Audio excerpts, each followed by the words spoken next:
Thanks for watching this real quick tutorial on our property search. Now, most of the information that you're going to see is going to be self-explanatory, but I want to explain a couple of things that you might not notice.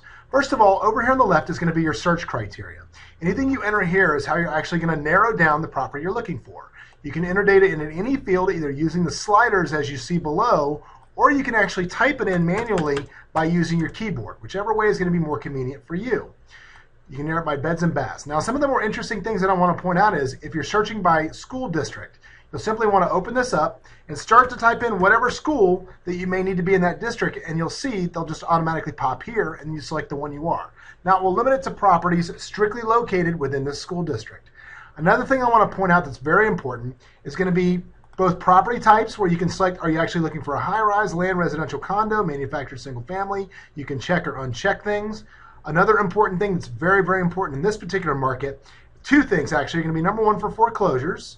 All right. Now in here you can include where you just want to look for foreclosure, short sale property, or bank or lend own, or you want to exclude pre-foreclosure or short sale property. So if you don't want to look at short sales, click this button and it will exclude any short sales from your search.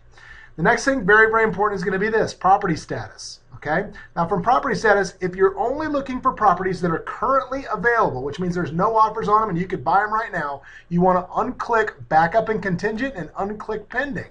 And this is going to give you strictly the active status right here. Okay? So that brings us back up here to look at our map. Now we'll look at our map as we move this around, and if you want to search by the map, you can also utilize this. This is based on the school district we entered earlier, but if I eliminated the school district, it would simply search by things that were within that map. So I'll go back to school district and I'm going to eliminate the Greenspun High School. And so now everything that fits that criteria that's located within the search parameters of the map is going to show up. Okay? So I can look at these properties a couple of different ways. Number one, I can roll over and see how they pop up. And from here I can go to details, or I can click the results button back over on top of the search. Now from results, I can look right here, and as I click them, you'll see them pop up on the map in details.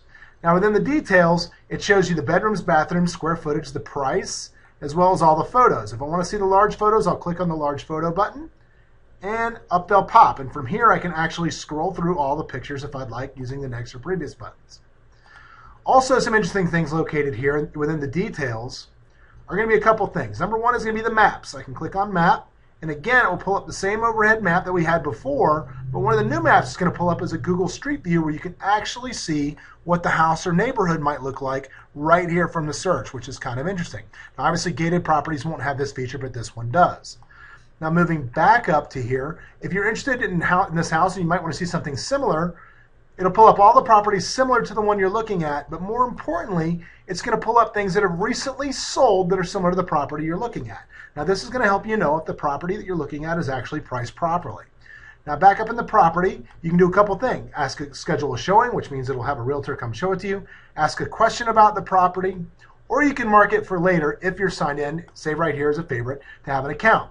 One of the reasons you're wanting to sign up for an account is because you can save your searches, you can save any listings that you've hit as favorite, and they'll come up later whenever you want them, so you never lose your data.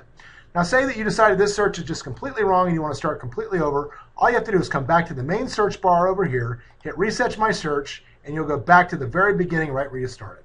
Hope this tutorial was helpful, but if you need any additional help, please feel free to give us a call. We're standing by to help you.